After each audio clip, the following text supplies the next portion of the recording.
I and my fiancé have been together since our sophomore year of college, so around 5 years now.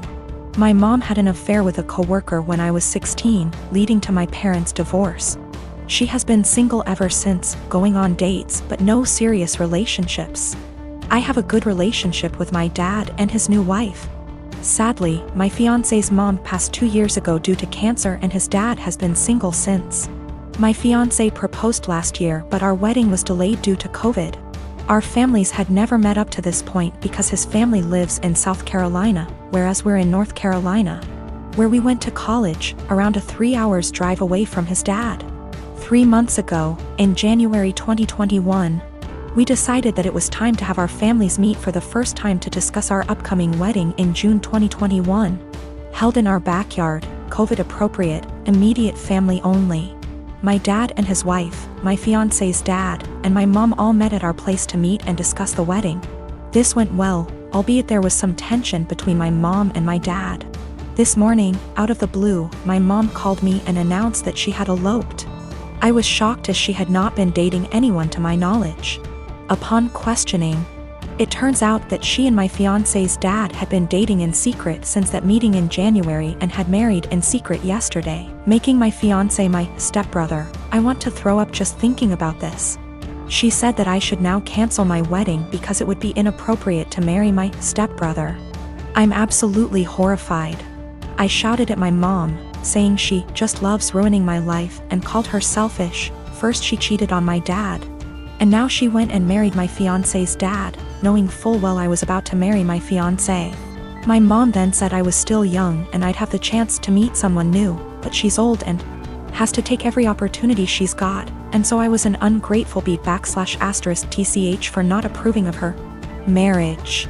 She then accused me of wanting her to die alone. I don't think I'm the asshole, but I just wanted to make sure because ultimately I don't want her to have to be alone, even though I think she did that to herself by hurting my dad. I think I should be allowed to marry my fiancé as we met first. I'm also 12 weeks pregnant with my fiancé's kid, so that complicates matters more. We haven't told anybody yet. I don't know much about whether it's legal to marry your stepbrother. Honestly, I still don't know how to feel about this because this still feels kinda gross to me. We'll probably be going low or no contact. I'm what the deaf, nonverbal audio, classify as hard hearing, HH. Because I can communicate with hearing person without resorting sign languages or notes. I met my boyfriend, Alan, who is deaf about a year ago. I was the only person he could communicate at work with ASL, even though I only could sign basic words. Later, he began to teach me in more advanced ASL and we found out we have so much in common in TV, movies, books, tastes with similar goals and desires in life that we became best friends that evolved into a romantic relationship. We're going strong 9 months now and we're compatible in every area. It's the best and healthiest relationship I ever had, and I'm always excited and giddy to see him at work or when we wake up together. He feels the same and we're talking moving each other as soon his lease is up in 3 months from now. 2 months ago, we decided to meet each other parents, which all are hearing. He's their only deaf son. Alan met mine and it went fabulous. Then we met his parents, Irma and Paul. I thought we got along because they were smiling, gushing and laughing, but I'm beginning to believe they were putting their best masks for the sake of their son. One time on a family's birthday parties, Irma said in front of the ladies with me next to her, "It's so impressive you can talk with that speech impediment. I barely can understand you myself." She said as jokingly manner, but no one laughed. Everyone glanced at each other awkwardly and I just stared at her. Then excused myself. At first I wasn't sure if she meant as generational ignorant way like, who's the woman in the relationship? To the gays. I didn't mention to my boyfriend because I was hoping it was only time remark. It wasn't. They made more comments, mostly Irma, about me struggling pronunciation or grammars, using sign language incorrectly and not teaching me the right one like Alan would do, or not having deaf //HH friends or not going more to deaf community and so on. It happened so gradual and subtle that I didn't realize they were being insulting to my face that to this day I still wonder. Most of the time they would make those comments without Alan nearby. I mentioned to Alan few times and he told me that maybe they were worried I might not understand the deaf culture. He talked to them that saying those things weren't helpful and he would appreciate if they would shut it up. They didn't. Few weeks ago at barbecue party, Irma and Paul sort of insinuated about my parent for not giving best tool for me, saying it was a shame that my parent didn't put me in deaf school or letting me to get cochlea implant or letting me to study abroad in non-deaf university program. They made it sound as if my parent crippled me as person because my social and emotional network didn't consist the right people. This time I got angry and I said what they said was rude. That my parents made lot sacrifice for me and no one has the right to belittle for their choices about raising me. Alan caught at the end of the conversation, lip reading, and asked me what's going on. Not so surprisingly, Alan's parent threw me under the bus, remarking I was so sensitive after making such innocuous comment. Alan saw I was uncomfortable and asked me if I want to leave. I said yes, and we left. When we got home he asked me what they said to me. I didn't want to say what his parent told me because it was so ugly to talk about it, but I told him anyway, and he got upset for me. He FaceTimed them and said they shouldn't said that. He told them they crossed the line.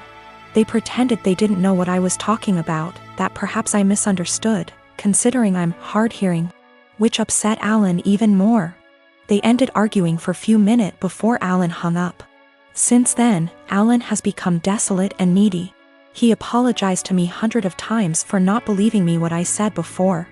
I told them that he has nothing to apologize because I wasn't sure if they were being snide toward me until now, and I'm not going to blame Alan for what his parents said to me.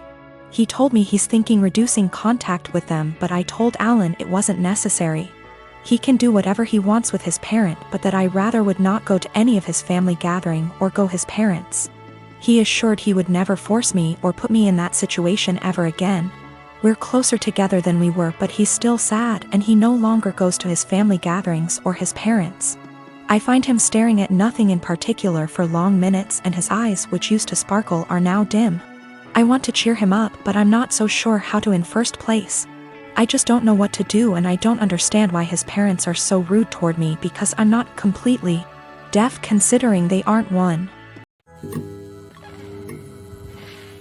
I am a 39 years old male, and I lost my late wife 6 years ago. I have a 16-year-old son, Daniel, and I recently got engaged to my fiancé of 2 years. Her mom and I aren't on good terms because of how she behaves. She's a controlling, self-centered, Dolly Parton wannabe. I learned to ignore, but she's been annoying Daniel and criticizing his personality regularly. He's a private kid and still hasn't gotten used to the new family dynamic, but he's in therapy and is doing fine. She keeps diagnosing him left and right, calling him antisocial, autistic and other crap. Fact is, Daniel is a shy, well-mannered kid, but people confuse that with being antisocial. Mother-in-law tried several times to force Daniel to open up by embarrassing him with personal questions on family dinners and test his personality type. I've realized the effect her behavior had on Daniel, so I gave him the choice to no longer be in the same room / house as mother-in-law, and he appreciated this a lot. Mother-in-law didn't like that Daniel kept his distance and no longer visits and kept ing about how spoiled he will become for her daughter to deal with. I told her to stop bringing it up, but she cried, "I'm just doing this for Danny." Last week she visited unexpectedly, wanting to say hi to Daniel. After Daniel greeted her, he went into the bathroom and she went into the living room with my fiancé. I was in my bedroom when Daniel came and said his journal was gone. We looked for it but didn't find it. I asked my fiancé, who was alone in the kitchen, but didn't see it. I paused for a second to ask where mother-in-law was. My fiancé said in the living room, but I saw her coming down the stairs. I asked where she was. She said the bathroom. I saw her purse in hand, so I bluntly asked if she took Daniel's journal. She looked offended and called for my fiancé when I insisted to see inside her purse. She wanted to leave, but I didn't let her. Fiancé told me to stop it, but I insisted, and the journal was there. Mother-in-law tried to explain this was her only chance to get to know Daniel better because she cares about him. I blew up at her and berated her for stealing from my son and told her she's banned from my house for the stunt she pulled. She argued with me, then left. My fiancé apologized for her but said banning her from the house was over the top. It backlashed and father-in-law argued and hoped his daughter realizes how I am and call off the wedding for refusing to apologize to Mil. Fiancé said her family won't come to the wedding till I reconcile with her mom and cancel the ban, but I won't let my son be disrespected in his own house and asked my fiancé to understand. I'm refusing to reconcile but am aware this could ruin my relationship with all my in-laws, not just mother-in-law, and my fiancé thinks I'm selfish to cause drama. My wife and I have a 2-year-old son and have been married for 4 years. Our anniversary was a month ago and we found a nice, secluded cabin on Airbnb and rented it out for a long weekend getaway. My wife asked her parents if they would be willing to watch our son and they agreed as long as we dropped him off at their house. That worked for us since it was on our way anyway. I was raised Lutheran and my wife was raised Catholic, but neither of us currently go to church and have not had our son baptized. My mother-in-law knows this and hates it. She thinks our son needs to be baptized or he will burn in hell. She's that kind of Catholic. So we go on our trip and when we pick up our son and ask how the weekend went, mother-in-law says everything went fine and that she has saved my son's soul from the devil. I ask her what she meant and she says she had our son baptized that morning at her church. I tried my best to keep my cool so I didn't scream at mother-in-law in front of my son, but I pretty much grabbed my son and left. On the car ride home I was fuming and told my wife as calmly as I could that this would be the last time her parents have our son unsupervised. She tried to downplay what her mom had done, but I told her we need to wait until we get home to talk about it because I'm not fighting in front of my kid. When we got home and had a chance to talk about it, things got heated. I told my wife I no longer trust her parents with our son and that if they did something like this behind our backs I can't trust them to respect our wishes as parents in the future.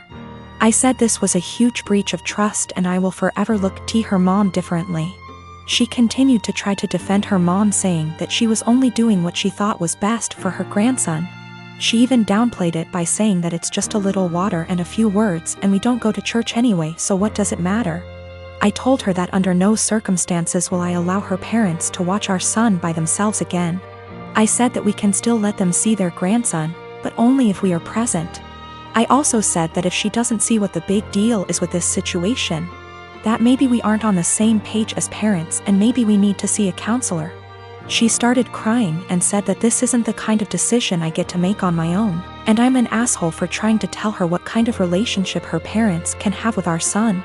I told her that I no longer have any trust or respect for her parents and that I don't know if there's anything they can do to repair that. I told her what her parents did was unforgivable in my eyes and they put themselves in this position to lose privileges with our son. She's been trying to convince me to change my mind for the last month, but I'm not budging. To me this is a hill I'm willing to die on.